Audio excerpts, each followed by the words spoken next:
ರೋಗಿಗಳನ್ನು ಎತ್ತುವ ಮತ್ತು ಚಲಿಸುವ ಮಾಡ್ಯೂಲ್ಗೆ ಸುಸ್ವಾಗತ. ಈ ಮಾಡ್ಯೂಲ್ನ ಅಂತ್ಯದ ವೇಳೆಗೆ ನೀವು ಹೀಗೆ ಮಾಡಬಹುದು: ದೇಹಯಂತ್ರಶಾಸ್ತ್ರವನ್ನು ವಿವರಿಸಿ, ರೋಗಿಯನ್ನು ಎತ್ತಲು ಮತ್ತು ಚಲಿಸಲು 3 ತುರ್ತು ಚಲನೆಗಳು ಮತ್ತು 2 ತುರ್ತು ಅಲ್ಲದ ಚಲನೆಗಳನ್ನು ವಿವರಿಸಿ. ರೋಗಿಗಳನ್ನು ಒಯ್ಯಲು ತಂತ್ರಗಳನ್ನು ವಿವರಿಸಿ. ರೋಗಿಯೊಂದಿಗೆ ತುರ್ತು ಚಲನೆಯನ್ನು ಮಾಡಲು ನಿಮಗೆ ಅಗತ್ಯವಿರುವ ಸನ್ನಿವೇಶಗಳ 5 ಉದಾಹರಣೆಗಳನ್ನು ವಿವರಿಸಿ. ರೋಗಿಗಳನ್ನು ಒಯ್ಯಲು ಉಪಕರಣಗಳು ಮತ್ತು ಸಾಧನಗಳನ್ನು ಪಟ್ಟಿ ಮಾಡಿ. ಸ್ವಯಂ ಸೇವಕರ ಪಾತ್ರವನ್ನು ಅರ್ಥಮಾಡಿಕೊಳ್ಳಿ. ರೋಗಿಯನ್ನು ಎತ್ತುವ ಅಥವಾ ಸ್ಥಳಾಂತರಿಸುವ ಮೊದಲು ನಾವು ರೋಗಿಗಳಿಗೆ ಮತ್ತಷ್ಟು ಗಾಯವಾಗದಂತೆ ಯೋಜನೆಯನ್ನು ರೂಪಿಸುವುದು ಬಹಳ ಮುಖ್ಯ. ಈ ಯೋಜನೆಯು ರೋಗಿಯ ತೂಕವನ್ನು ಎತ್ತುವ ಅಂದಾಜು ಒಳಗೊಂಡಿದೆ. ಗುರುತಿಸುವುದು ಅತ್ಯಗತ್ಯ ಮತ್ತು ನಿಮ್ಮ ಸಾಮರ್ಥ್ಯವನ್ನು ಮೀರಿದ ರೋಗಿಯನ್ನು ಎತ್ತಲು ಅಥವಾ ಸರಿಸಲು ಎಂದಿಗೂ ಪ್ರಯತ್ನಿಸಬೇಡಿ. ಅಗತ್ಯವಿದ್ದರೆ ಹೆಚ್ಚುವರಿ ಸಹಾಯವನ್ನು ತೆಗೆದುಕೊಳ್ಳಬೇಕು. ಈ ಮಾಡ್ಯೂಲ್ನಲ್ಲಿ ನೀವು ರೋಗಿಗಳನ್ನು ಎತ್ತುವ ಮತ್ತು ಚಲಿಸುವ ಪ್ರಕ್ರಿಯೆಯ ಬಗ್ಗೆ ಕಲಿಯುವಿರಿ.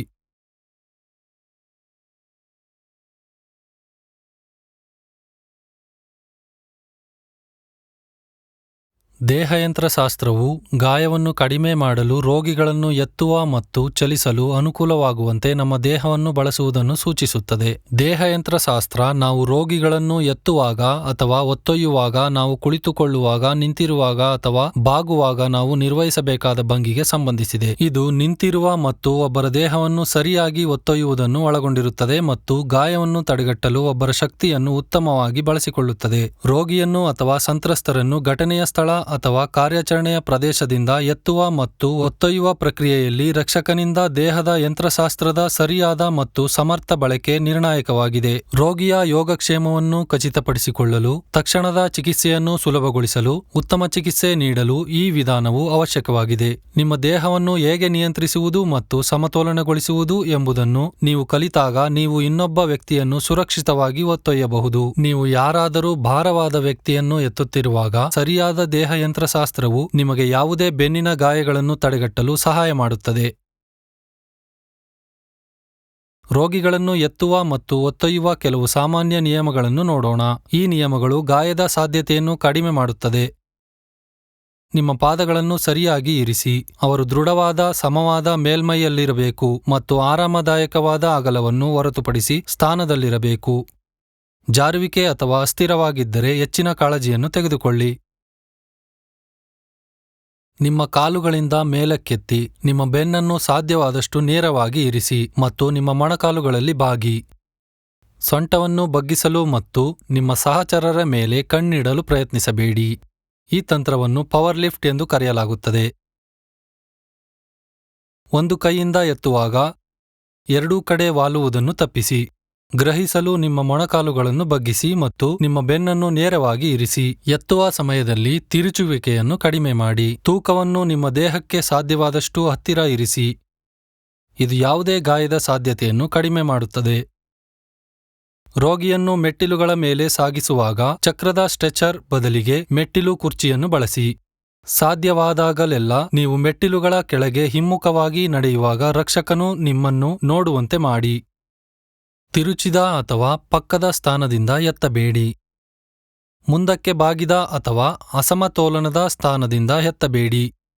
ಎತ್ತಲು, ಎಳೆಯಲು, ತಳ್ಳಲು, ಒಯ್ಯಲು, ಚಲಿಸಲು ಅಥವಾ ತಲುಪಲು ಈ ತತ್ವವನ್ನು ಅನ್ವಯಿಸಿ. ಬೆನ್ನುಮೂಳೆಯ ಸರಿಯಾದ ಜೋಡಣೆ ಗಾಯವನ್ನು ತಡೆಗಟ್ಟಲು ಸಹಾಯಕವಾಗಿದೆ. ಕೆಳಗಿನ ಬೆನ್ನಿನ ಸಾಮಾನ್ಯ ಒಳಮುಖ ತಿರುವನ್ನು ಇರಿಸಿ. ಮಣಿಕಟ್ಟು ಮತ್ತು ಮೊಣಕಾಲುಗಳನ್ನು ಸಾಮಾನ್ಯವಾಗಿ ಜೋಡಣೆಯಲ್ಲಿ ಇರಿಸಿ. ಒಗ್ಗಟ್ಟಿನಿಂದ ಕೆಲಸ ಮಾಡುವ ಅಗತ್ಯವಿದೆ. ಕಾರ್ಯದ ಸಮಯದಲ್ಲಿ ಸ್ಪಷ್ಟವಾಗಿ ಮತ್ತು ಆಗಾಗ್ಗೆ ಸಂವಹನ ನಡೆಸಿ. ತಂಡದ ಸದಸ್ಯರು ಅರ್ಥಮಾಡಿಕೊಳ್ಳಲು ಸುಲಭವಾದ ಆಜ್ಞೆಗಳನ್ನು ಬಳಸಿ. ಆರಂಭದಿಂದ ಕೊನೆಯವರೆಗೆ ಮೌಖಿಕವಾಗಿ ಚಲನೆಗಳನ್ನು ಸಂಯೋಜಿಸಿ. ಪೂರ್ವಭಾವಿ ಸಮತೋಲಿತ ದೈಹಿಕ ಫಿಟ್ನೆಸ್ ಕಾರ್ಯಕ್ರಮವು ಸಹಾಯಕವಾಗಿರುತ್ತದೆ. ಇದು ನಮ್ಯತೆ, ಹೃದಯ ರಕ್ತನಾಳದ ವ್ಯಾಯಾಮ, ಶಕ್ತಿ ಮತ್ತು ಪೋಷಣೆಯಲ್ಲಿ ತರಬೇತಿಯನ್ನು ಒಳಗೊಂಡಿರಬೇಕು.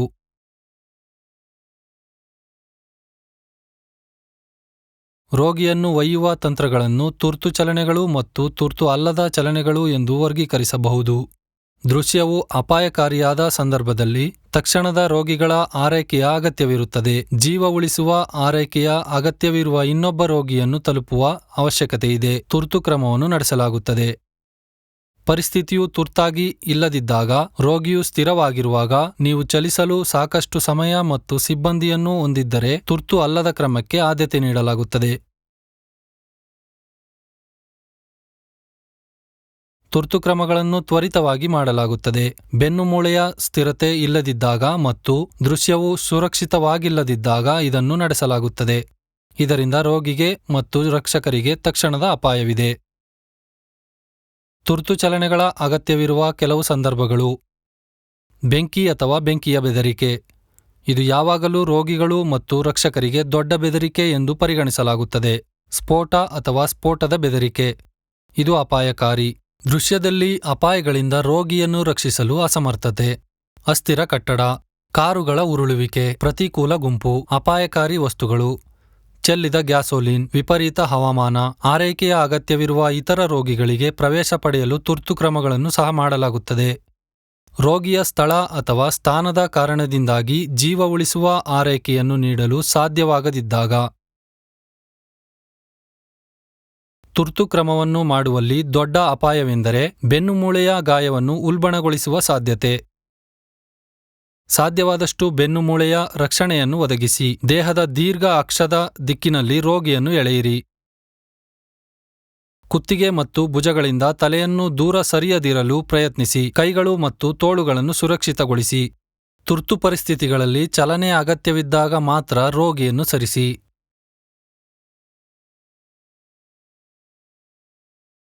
ಕೆಲವು ರೀತಿಯ ತುರ್ತು ಚಲನೆಗಳು: ಅಂಗಿಯನ್ನು ಎಳೆಯಿರಿ, ಭುಜ ಅಥವಾ ಮುಂದೋಳನ್ನು ಎಳೆಯಿರಿ, ಕಂಬಳಿಯಿಂದ ಎಳೆಯಿರಿ. ಇತರ ರೀತಿಯ ತುರ್ತು ಚಲನೆಗಳು: ಬೆನ್ನಿನ ಮೇಲೆ ಒಯ್ಯಿರಿ, ತೊಟ್ಟಿಲಿನಿಂದ ಒಯ್ಯಿರಿ, ಅಗ್ನಿಶಾಮಕ ದಳ ಒಯ್ಯುವಿಕೆ, ಒಬ್ಬ ರಕ್ಷಕ ಸಹಾಯಕ, ಇಬ್ಬರು ರಕ್ಷಕ ಸಹಾಯಕರು. ಇನ್ನಷ್ಟು ತಿಳಿಯಲು ಪ್ರತಿ ಪ್ರಕಾರವನ್ನು ಒತ್ತಿ. ವ್ಯಕ್ತಿಯ ಬಟ್ಟೆಯನ್ನು ಕುತ್ತಿಗೆಯ ಹಿಂದೆ ಹಿಡಿದುಕೊಳ್ಳಿ. ದೃಢವಾದ ಹಿಡಿತವನ್ನು ಪಡೆಯಲು ಸಾಕಷ್ಟು ಸಂಗ್ರಹಿಸಿ. ಉಡುಪನ್ನು ಬಳಸಿ ವ್ಯಕ್ತಿಯನ್ನು ಮೊದಲು ಸುರಕ್ಷತೆಗೆ ಎಳೆಯಿರಿ. ಈ ಚಲನೆಯ ಸಮಯದಲ್ಲಿ ವ್ಯಕ್ತಿಯ ತಲೆಯು ಬಟ್ಟೆ ಮತ್ತು ರಕ್ಷಕನ ತೋಳುಗಳಿಂದ ತೊಟ್ಟಿಲಾಗಿರುತ್ತದೆ. ಈ ಕ್ರಮವು ದಣಿದಿದೆ ಮತ್ತು ಸರಿಯಾಗಿ ಮಾಡಿದರೂ ಸಹ ರಕ್ಷಕನಿಗೆ ಬೆನ್ನಿನ ಒತ್ತಡವನ್ನು ಉಂಟುಮಾಡಬಹುದು.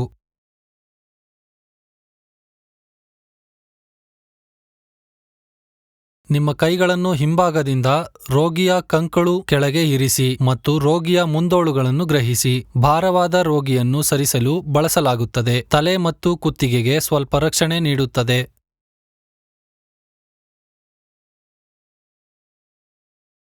ರೋಗಿಯ ಬದಿಯಲ್ಲಿ ಅರ್ಧದಷ್ಟು ಹೊದಿಕೆ. ರೋಗಿಯನ್ನು ನಿಮ್ಮ ಮೊಣಕಾಲುಗಳ ಕಡೆಗೆ ಸುತ್ತಿಕೊಳ್ಳಿ. ಇದರಿಂದ ನೀವು ಕಂಬಳಿಯನ್ನು ಅವರ ಕೆಳಗೆ ಇಡಬಹುದು. ರೋಗಿಯನ್ನು ನಿಧಾನವಾಗಿ ಕಂಬಳಿಯ ಮೇಲೆ ಉರುಳಿಸಿ. ಎಳೆಯುವ ಸಮಯದಲ್ಲಿ ರೋಗಿಯ ತಲೆಯನ್ನು ಸಾಧ್ಯವಾದಷ್ಟು ಕೆಳಗೆ ಇರಿಸಿ.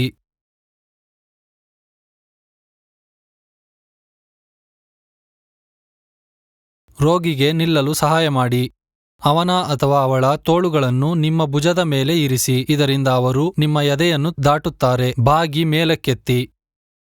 ಅವನು ಅಥವಾ ಅವಳು ತನ್ನ ತೋಳುಗಳಿಂದ ಹಿಡಿದಿರುವಾಗ ಪ್ರತಿ ತೊಡೆಯನ್ನು ಬಾಗಿಸಿ ಮತ್ತು ಗ್ರಹಿಸಿ. ಅವನ ಅಥವಾ ಅವಳ ಮೊಣಕಾಲುಗಳ ಕೆಳಗೆ ನಿಮ್ಮ ಮುಂದೋಳುಗಳನ್ನು ಹಾದು ಹೋಗಿರಿ ಮತ್ತು ಅವನ ಅಥವಾ ಅವಳ ಮಣಿಕಟ್ಟುಗಳನ್ನು ಗ್ರಹಿಸಿ.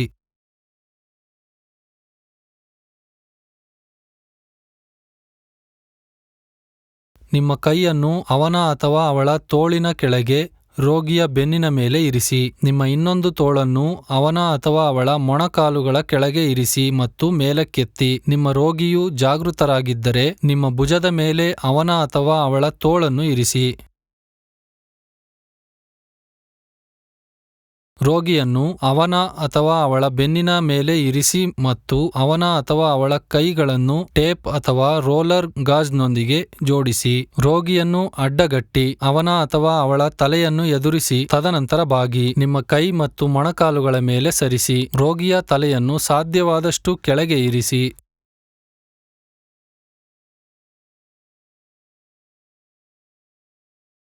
ರೋಗಿಯ ಕೈಯನ್ನು ನಿಮ್ಮ ಕುತ್ತಿಗೆಗೆ ಇರಿಸಿ. ಅವನ ಅಥವಾ ಅವಳ ಕೈಯನ್ನು ನಿಮ್ಮ ಕೈಯಲ್ಲಿ ಹಿಡಿದುಕೊಳ್ಳಿ. ನಿಮ್ಮ ಇನ್ನೊಂದು ತೋಳನ್ನು ರೋಗಿಯ ಸೊಂಟದ ಸುತ್ತಲೂ ಇರಿಸಿ ಸುರಕ್ಷತಾ ಜಾಗಕ್ಕೆ ನಡೆಯಲು ಸಹಾಯ ಮಾಡಿ. ಅಪಾಯದ ಮಟ್ಟ ಹೆಚ್ಚಾದರೆ ತಂತ್ರವನ್ನು ಬದಲಾಯಿಸಲು ಸಿದ್ಧರಾಗಿರಿ. ಅಡೆತಡೆಗಳು, ಅಸಮ ಭೂಪ್ರದೇಶ ಇತ್ಯಾದಿಗಳ ಬಗ್ಗೆ ರೋಗಿಯೊಂದಿಗೆ ಸಂವಹನ ನಡೆಸಲು ಮರೆಯದಿರಿ.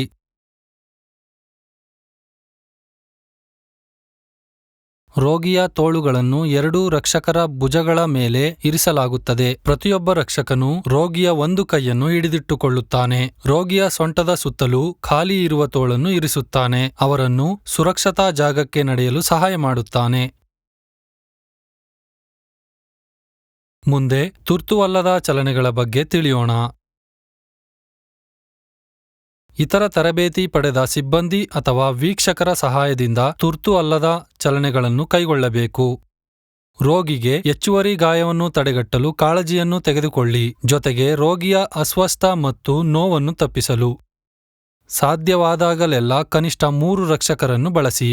ಸಾಧ್ಯವಾದರೆ ಮತ್ತು ಸಂದೇಹವಿದ್ದಲ್ಲಿ ಯಾವಾಗಲೂ ಬೆನ್ನುಮೂಳೆಯ ಗಾಯವನ್ನು ಶಂಕಿಸಿ ಮತ್ತು ಚಲಿಸುವ ಮೊದಲು ಬ್ಯಾಕ್ ಬೋರ್ಡ್ ಅನ್ನು ಪೂರ್ಣ ಬೆನ್ನುಮೂಳೆಯ ನಿಶ್ಚಲತೆಯನ್ನು ಒದಗಿಸಿ. ಉದಾಹರಣೆಗೆ, ಕಾರು ಅಪಘಾತದಿಂದ ಹೊರಬಂದ ರೋಗಿಯು ಅವನು ಅಥವಾ ಅವಳು ಚೆನ್ನಾಗಿ ಕಾಣಿಸಿಕೊಂಡರೂ ಯಾವಾಗಲೂ ನಿಶ್ಚಲವಾಗಿರಬೇಕು. ಜೀವಕ್ಕೆ ತಕ್ಷಣದ ಬೆದರಿಕೆ ಇಲ್ಲದಿದ್ದಲ್ಲಿ ರೋಗಿಯನ್ನು ಸಾರಿಗೆಗೆ ಸಿದ್ಧವಾದಾಗ ಮಾತ್ರ ತುರ್ತು ಅಲ್ಲದ ಚಲನೆಯನ್ನು ಬಳಸಿ ಸ್ಥಳಾಂತರಿಸಬೇಕು.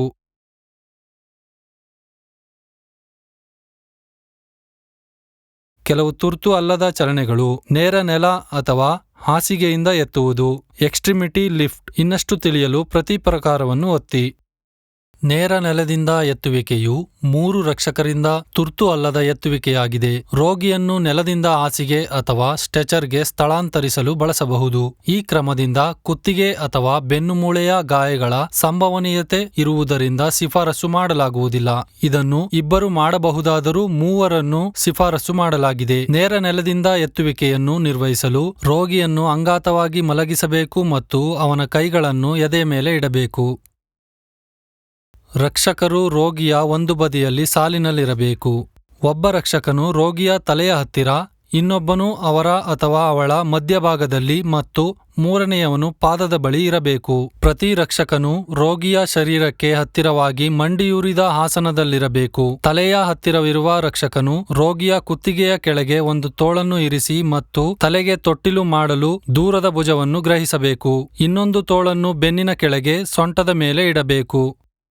ರಕ್ಷಕನು ಅವರ ಮಧ್ಯಭಾಗದಲ್ಲಿ ಒಂದು ತೋಳನ್ನು ಮೇಲಕ್ಕೆ ಮತ್ತು ಒಂದು ತೋಳನ್ನು ಪುಷ್ಟದ ಕೆಳಗೆ ಇಡಬೇಕು.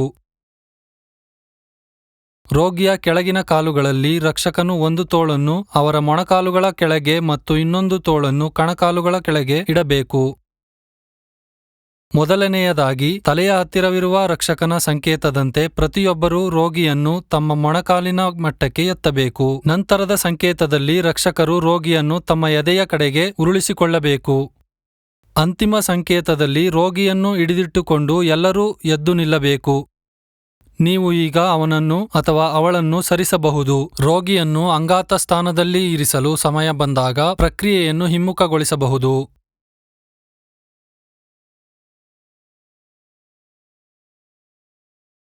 ಎಕ್ಸ್ಟ್ರಿಮಿಟಿ ಲಿಫ್ಟ್ಗೆ 2 ವ್ಯಕ್ತಿಗಳ ಅಗತ್ಯವಿದೆ. ರೋಗಿಯನ್ನು ನೆಲದಿಂದ ಕುರ್ಚಿ ಅಥವಾ ಸ್ಟ್ರೆಚರ್ಗೆ ಸರಿಸಲು ಈ ಎತ್ತುವಿಕೆ ಸೂಕ್ತವಾಗಿದೆ.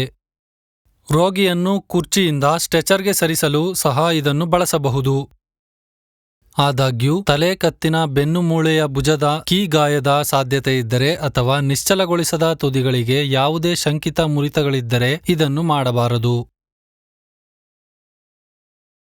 ಮೊಣಕಾಲುಗಳನ್ನು ಬಾಗಿಸಿ ರೋಗಿಯನ್ನು ಮುಖಾಮುಖಿಯಾಗಿ ಇರಿಸಬೇಕು.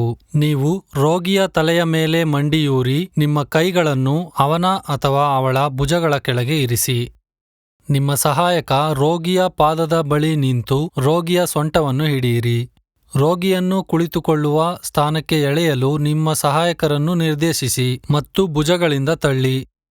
ಶಂಕಿತ ಮುರಿತಗಳ ಯಾವುದೇ ಲಕ್ಷಣಗಳು ಕಂಡುಬಂದರೆ ನಿಮ್ಮ ಸಹಾಯಕ ರೋಗಿಯನ್ನು ತೋಳುಗಳಿಂದ ಎಳೆಯಲು ಬಿಡಬೇಡಿ.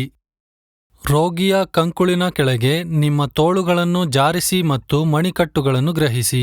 ಒಮ್ಮೆ ರೋಗಿಯು ಅರೆ ಕುಳಿತುಕೊಳ್ಳುವ ಸ್ಥಿತಿಯಲ್ಲಿದ್ದರೆ ನಿಮ್ಮ ಸಹಾಯಕನು ಕೆಳಗೆ ಕೂರುವಂತೆ ಮಾಡಿ ಮತ್ತು ಮೊಣಕಾಲುಗಳ ಹಿಂದೆ ರೋಗಿಯ ಕಾಲುಗಳನ್ನು ಗ್ರಹಿಸಿ. ಮುಂದೆ ರೋಗಿಯ ಸ್ಥಾನೀಕರಣದ ಬಗ್ಗೆ ತಿಳಿಯೋಣ.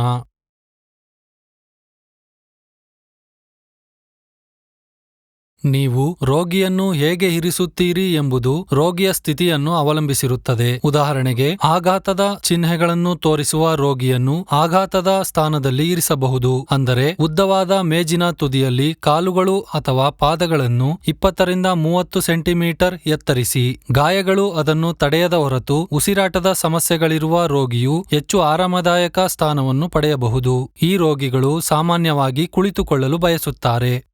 ಕಿಬ್ಬೊಟ್ಟೆಯ ನೋವು ಹೊಂದಿರುವ ರೋಗಿಗಳು ಸಾಮಾನ್ಯವಾಗಿ ಕಾಲುಗಳನ್ನು ಎಳೆಯುವುದರೊಂದಿಗೆ ಒಂದು ಬದಿಯಲ್ಲಿ ಇರಲು ಬಯಸುತ್ತಾರೆ. ವಾಕರಿಕೆ ಅಥವಾ ವಾಂತಿಗೆ ಸ್ಪಂದಿಸುವ ರೋಗಿಯನ್ನು ಗಾಯಗಳು ತಡೆಯದ ಹೊರತು ಆರಾಮದ ಸ್ಥಾನದಲ್ಲಿ ಉಳಿಯಲು ಅನುಮತಿಸಬೇಕು.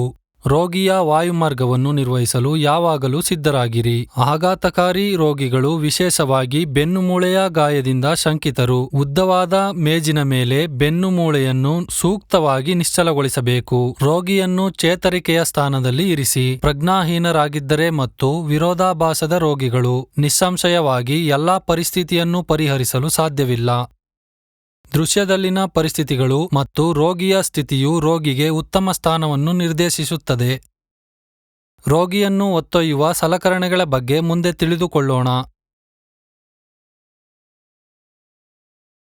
ಇಎಂಟಿಗಳು ಮತ್ತು ಸುಧಾರಿತ ಜೀವನ ಬೆಂಬಲ ಸಿಬ್ಬಂದಿ ಸಾಮಾನ್ಯವಾಗಿ ತುರ್ತುವೈದ್ಯಕೀಯ ಪ್ರತಿಸ್ಪಂದಕರಿಗೆ ಸಹಾಯ ಮಾಡಲು ಕೇಳುತ್ತಾರೆ, ಏಕೆಂದರೆ ಸಾರಿಗೆಗಾಗಿ ರೋಗಿಯನ್ನು ಸಿದ್ಧಪಡಿಸುವಲ್ಲಿ, ಆಂಬ್ಯುಲೆನ್ಸ್ಗೆ ರೋಗಿಗಳನ್ನು ಎತ್ತುವ ಮತ್ತು ಲೋಡ್ ಮಾಡುವಲ್ಲಿ ಸಹಾಯ ಮಾಡಲು ಕೇಳುತ್ತಾರೆ.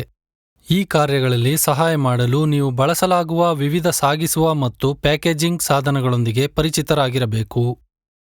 ನಿಶ್ಚಲತೆಯ ಉಪಕರಣಗಳ ಕುರಿತು ಮಾಹಿತಿ ಮತ್ತು ಅಭ್ಯಾಸವನ್ನು ಒಳಗೊಂಡಿರುವುದಿಲ್ಲ. ಅಂತಹ ಸಾಧನಗಳಲ್ಲಿ ಸ್ಟ್ರೆಚರ್ಗಳು ಮತ್ತು ರೋಗಿಗಳನ್ನು ಸುರಕ್ಷಿತವಾಗಿ ಅವರ ಗಮ್ಯಸ್ಥಾನಕ್ಕೆ ಸಾಗಿಸಲು ವಿನ್ಯಾಸಗೊಳಿಸಲಾದ ಇತರ ಸಾಧನಗಳು ಸೇರಿವೆ. ಅಂತಹ ಸಲಕರಣೆಗಳ ಬಳಕೆಯನ್ನು ನೀವು ಸಂಪೂರ್ಣವಾಗಿ ತಿಳಿದಿರಬೇಕು. ಅಂತಹ ಸಲಕರಣೆಗಳ ಮಿತಿಗಳನ್ನು ಸಹ ನೀವು ತಿಳಿದಿರಬೇಕು. ಉಪಕರಣಗಳನ್ನು ನಿಯಮಿತವಾಗಿ ನಿರ್ವಹಿಸಲು ಮತ್ತು ಪರೀಕ್ಷಿಸಲು ಇದು ಬಹಳ ಮುಖ್ಯವಾಗಿದೆ. ಕೆಲವು ಸಲಕರಣೆಗಳನ್ನು ನೋಡೋಣ. ಕೆಲವು ರೋಗಿಯನ್ನು ಹೊತ್ತೊಯ್ಯುವ ಉಪಕರಣಗಳು: ಹಗುರವಾದ ಒಯ್ಯುವ ಸ್ಟ್ರೆಚರ್, ಚಕ್ರದ ಸ್ಟ್ರೆಚರ್, ಸ್ಕೂಪ್ ಸ್ಟ್ರೆಚರ್, ನಡುಗವಚ ವಿಧದ ಹೊರತೆಗೆಯುವ ಸಾಧನ, ಎಳೆಯುವ ಹಾಳೆಯಂತಹ ಬೆನ್ನು ಹಲಗೆ, ಸುಧಾರಿತ ಸ್ಟ್ರೆಚರ್. ಇನ್ನಷ್ಟು ತಿಳಿಯಲು ಪ್ರತಿಯೊಂದು ಉಪಕರಣವನ್ನು ಒತ್ತಿ. ಹಗುರವಾದ ಸ್ಟ್ರೆಚರ್, ಮಡಚುವ ಅಥವಾ ಸಪಟವಾದ ಸ್ಟ್ರೆಚರ್ ಎಂದೂ ಸಹ ಕರೆಯಲಾಗುತ್ತದೆ. ಇದು ಪ್ರಮಾಣಿತ ಚಕ್ರದ ಸ್ಟ್ರೆಚರ್, ಹೆಚ್ಚು ಹಗುರವಾಗಿರುತ್ತದೆ, ರೋಗಿಯನ್ನು ಮೆಟ್ಟಿಲುಗಳ ಕೆಳಗೆ ಅಥವಾ ಬಿಗಿಯಾದ ಸ್ಥಳಗಳಿಂದ ಹೊರಗೆ ಒಯ್ಯುವ ಕಾರ್ಯವನ್ನು ಹೆಚ್ಚು ಸುಲಭಗೊಳಿಸುತ್ತದೆ. ಅಲ್ಯೂಮಿನಿಯಂ ಅಥವಾ ಭಾರವಾದ ಪ್ಲಾಸ್ಟಿಕ್ ಆಗಿರಬಹುದು ಮತ್ತು ಸುಲಭವಾಗಿ ಶೇಖರಣೆಗಾಗಿ ಅವು ಸಾಮಾನ್ಯವಾಗಿ ಮಡಚುತ್ತವೆ, ಸುತ್ತಿಕೊಳ್ಳುತ್ತವೆ ಅಥವಾ ಕುಸಿಯುತ್ತವೆ. ಅಲ್ಯೂಮಿನಿಯಂ ಮತ್ತು ಪ್ಲಾಸ್ಟಿಕ್ ಸ್ಟ್ರೆಚರ್ಗಳನ್ನು ಈಗ ಸಾಮಾನ್ಯವಾಗಿ ಬಳಸಲಾಗುತ್ತದೆ, ಏಕೆಂದರೆ ಅವುಗಳನ್ನು ಸೋಂಕುರಹಿತಗೊಳಿಸುವುದು ಸುಲಭ. ಚಕ್ರದ ಸ್ಟ್ರೆಚರ್ಗಳನ್ನು ಸಾಮಾನ್ಯವಾಗಿ ಆಂಬ್ಯುಲೆನ್ಸ್ಗಳಿಗೆ ಬಳಸಲಾಗುತ್ತದೆ. ಇದು ಬದಲಾಯಿಸಬಹುದಾದ ಎತ್ತರ ಚಕ್ರಗಳ ಚೌಕಟ್ಟಿನಲ್ಲಿ ಬಾಗಿಕೊಳ್ಳಬಹುದಾದ ಚಕ್ರದ ಕೈಮಂಚ ಆಗಿದೆ. ಸಾಮಾನ್ಯವಾಗಿ ಸಾಗಣೆಯ ಸಮಯದಲ್ಲಿ ಚಲನೆಯನ್ನು ತಡೆಗಟ್ಟುವ ಸಲುವಾಗಿ ಸ್ಟ್ರೆಚರ್ನಲ್ಲಿರುವ ಅವಿಭಾಜ್ಯ ಲಗ್ ಆಂಬ್ಯುಲೆನ್ಸ್ನೊಳಗೆ ಚಿಗುರಿದ ಬೀಗಕ್ಕೆ ಲಾಕ್ ಆಗುತ್ತದೆ. ಇದು ರೋಗಿಯನ್ನು ಸುರಕ್ಷಿತವಾಗಿರಿಸಲು ಪಟ್ಟಿಗಳನ್ನು ಸಹ ಹೊಂದಿದೆ. ಸೋಂಕಿನ ಹರಡುವಿಕೆಯನ್ನು ತಡೆಗಟ್ಟುವ ಸಲುವಾಗಿ ಸ್ಟ್ರೆಚರ್ ಅನ್ನು ಸಾಮಾನ್ಯವಾಗಿ ಬಿಸಾಡಬಹುದಾದ ಹಾಳೆಯಿಂದ ಮುಚ್ಚಲಾಗುತ್ತದೆ ಮತ್ತು ಪ್ರತಿ ಸ್ಥಳಾಂತರಿಸುವಿಕೆಯ ನಂತರ ಸ್ವಚ್ಛಗೊಳಿಸಲಾಗುತ್ತದೆ.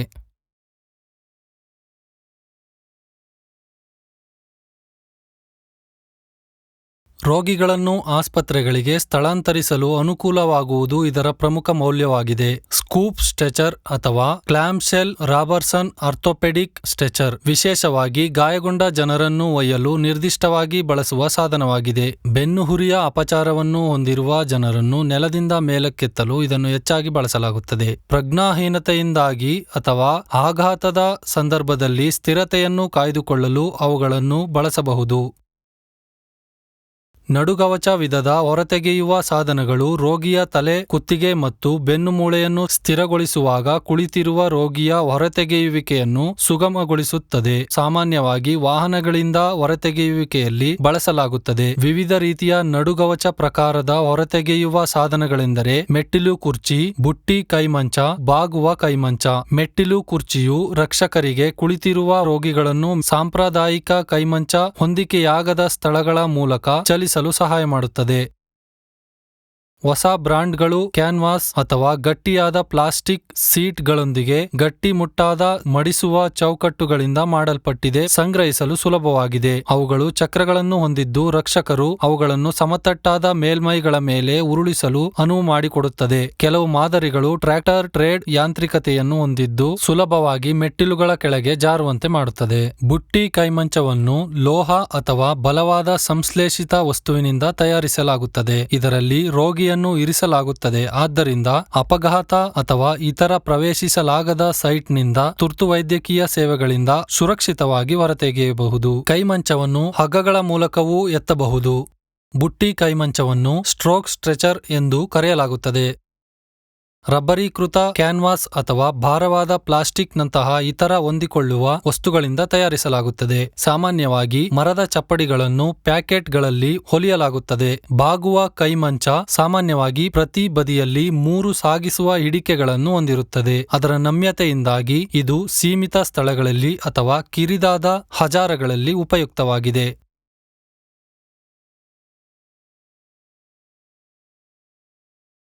ಎಳೆಯುವ ಹಾಳೆ ಎನ್ನುವುದು ರೋಗಿಯ ಮೇಲಿನ ಬೆನ್ನು ಮತ್ತು ತೊಡೆಯ ನಡುವಿನ ಪ್ರದೇಶವನ್ನು ಆವರಿಸಲು ಹಾಸಿಗೆಯ ಕೆಳಭಾಗದ ಹಾಳೆಯ ಮಧ್ಯದಲ್ಲಿ ಅಡ್ಡಲಾಗಿ ಇರಿಸಲಾದ ಒಂದು ಸಣ್ಣ ಬೆಡ್ಶೀಟ್ ಆಗಿದೆ. ರೋಗಿಗಳನ್ನು ಸರಿಸಲು ವೈದ್ಯಕೀಯ ವೃತ್ತಿಪರರು ಇದನ್ನು ಹೆಚ್ಚಾಗಿ ಬಳಸುತ್ತಾರೆ. ಇದನ್ನು ಪ್ಲಾಸ್ಟಿಕ್, ರಬ್ಬರ್ ಅಥವಾ ಹತ್ತಿಯಿಂದ ಮಾಡಬಹುದಾಗಿದೆ ಮತ್ತು ಸಾಮಾನ್ಯ ಹಾಳೆಯ ಅರ್ಧದಷ್ಟು ಗಾತ್ರವನ್ನು ಹೊಂದಿರುತ್ತದೆ. ರಬ್ಬರ್ ಹಾಸಿಗೆ ಬಳಸಿದರೆ ಅದನ್ನು ಹಾಸಿಗೆಯ ಪ್ಯಾಡ್ ಬದಲಿಗೆ ಬಳಸಬಹುದು. ಎಳೆಯುವ ಹಾಳೆಯನ್ನು ಹಾಸಿಗೆಯ ಬದಿಗಳಲ್ಲಿ ಸಿಕ್ಕಿಸಬಹುದು.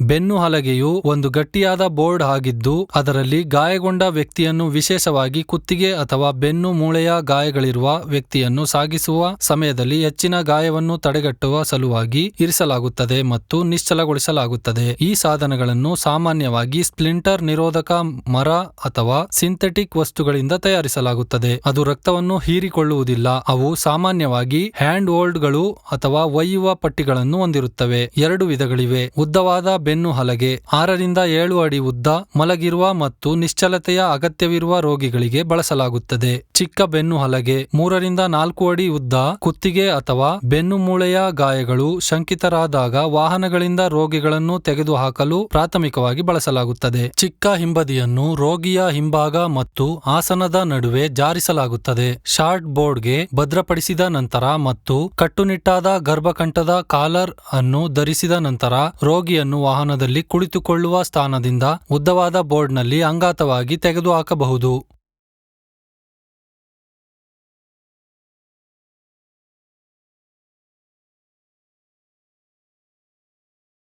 ನಡುಗವಚ ವಿಧದ ಸಾಧನಗಳನ್ನು ಸಾಮಾನ್ಯವಾಗಿ ಚಿಕ್ಕ ಹಿಂಬದಿಯಾಗಿ ಬಳಸಲಾಗುತ್ತದೆ. ರೇಖಾಚಿತ್ರದಲ್ಲಿ ವಿವರಿಸಿದಂತೆ ಟಿ ಶರ್ಟ್ನ 2 ತೋಳುಗಳ ಮೂಲಕ ಶಾಫ್ಟ್ಗಳನ್ನು ಸೇರಿಸುವ ಮೂಲಕ 2 ಮರದ ಬಿದಿರಿನ ಶಾಫ್ಟ್ಗಳು ಮತ್ತು ಟಿ ಶರ್ಟ್ಗಳಿಂದ ಸುಧಾರಿತ ಸ್ಟ್ರೆಚರ್ ಅನ್ನು ಸಹ ತಯಾರಿಸಬಹುದು. ಸುಧಾರಿತ ಸ್ಟ್ರೆಚರ್ನ ಭಾರ ಹೊರುವ ಸಾಮರ್ಥ್ಯವನ್ನು ಮತ್ತಷ್ಟು ಬಲಪಡಿಸಲು 2 ಟಿ ಶರ್ಟ್ಗಳನ್ನು ಬಳಸಬಹುದು. ಮುಂದೆ ರೋಗಿಗಳನ್ನು ಎತ್ತುವ ಮತ್ತು ಚಲಿಸುವಲ್ಲಿ ಸ್ವಯಂ ಸೇವಕರ ಪಾತ್ರದ ಬಗ್ಗೆ ತಿಳಿಯೋಣ. ಸ್ವಯಂ ಸೇವಕರು ಅನೇಕ ರೀತಿಯಲ್ಲಿ ಸಹಾಯ ಮಾಡಬಹುದು. ಘಟನೆಯ ಸ್ಥಳದಲ್ಲಿ ಇರುವ ಅಪಾಯಗಳನ್ನು ತೆರವುಗೊಳಿಸುವ ಮೂಲಕ ಸಂತ್ರಸ್ತರ ಸುರಕ್ಷತೆಯನ್ನು ಖಾತ್ರಿಪಡಿಸಿಕೊಳ್ಳಲು ಪ್ರತಿಕ್ರಿಯಿಸುವವರಿಗೆ ಸಹಾಯ ಮಾಡಬಹುದು. ಗಾಯಗೊಂಡ ಸಂತ್ರಸ್ತರನ್ನು ಹಸ್ತಚಾಲಿತವಾಗಿ ಅಥವಾ ಸ್ಟ್ರೆಚರ್ನಲ್ಲಿ ಸಾಗಿಸಲು ಸ್ವಯಂ ಸೇವಕರು ರಕ್ಷಕರಿಗೆ ಸಹಾಯ ಮಾಡಬಹುದು. ಗಾಯಗೊಂಡ ಸಂತ್ರಸ್ತರ ಡ್ರೆಸ್ಸಿಂಗ್ ಮತ್ತು ಸ್ಥಿರೀಕರಣದಲ್ಲಿ ಅವರು ಎಂಎಫ್ಆರ್ಗಳಿಗೆ ಸಹಾಯ ಮಾಡಬಹುದು. ಸ್ವಯಂ ಸೇವಕರು ಕೆಲವು ರೋಗಿಗಳ ಪರಿಸ್ಥಿತಿಗಳು ವಿಶೇಷ ತಂತ್ರಗಳಿಗೆ ಕರೆ ನೀಡುತ್ತವೆ ಎಂದು ತಿಳಿದಿರಬೇಕು. ಆದ್ದರಿಂದ ಗಾಯಗಳು ಉಲ್ಬಣಗೊಳ್ಳುವುದಿಲ್ಲ. ಅಂತಹ ಪರಿಸ್ಥಿತಿಗಳಲ್ಲಿ ವೈದ್ಯರು ಅಥವಾ ವೈದ್ಯರಿಗಾಗಿ ಕಾಯಿರಿ.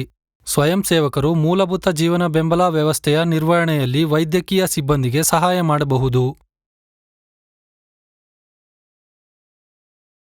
ಇದರೊಂದಿಗೆ ನಾವು ಈ ಮಾಡ್ಯೂಲ್ನ ಅಂತ್ಯಕ್ಕೆ ಬಂದಿದ್ದೇವೆ.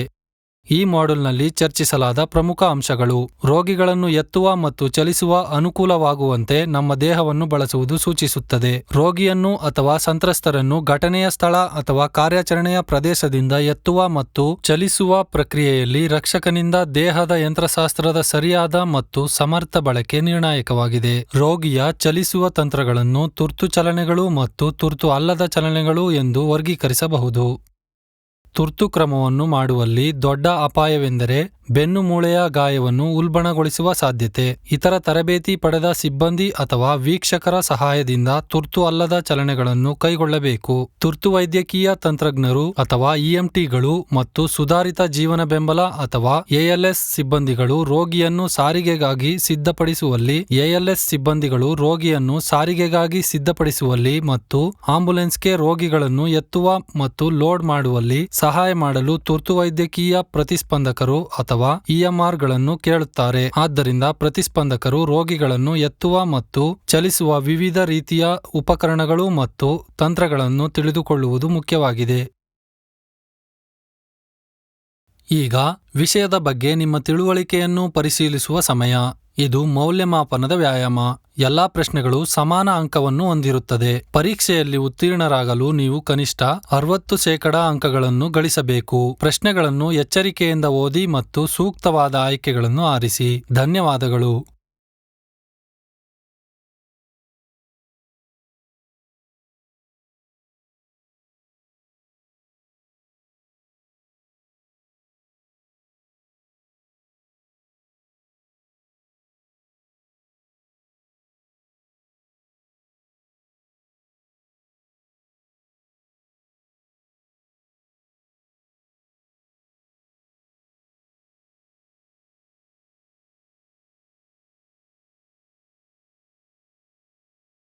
ಅಭಿನಂದನೆಗಳು.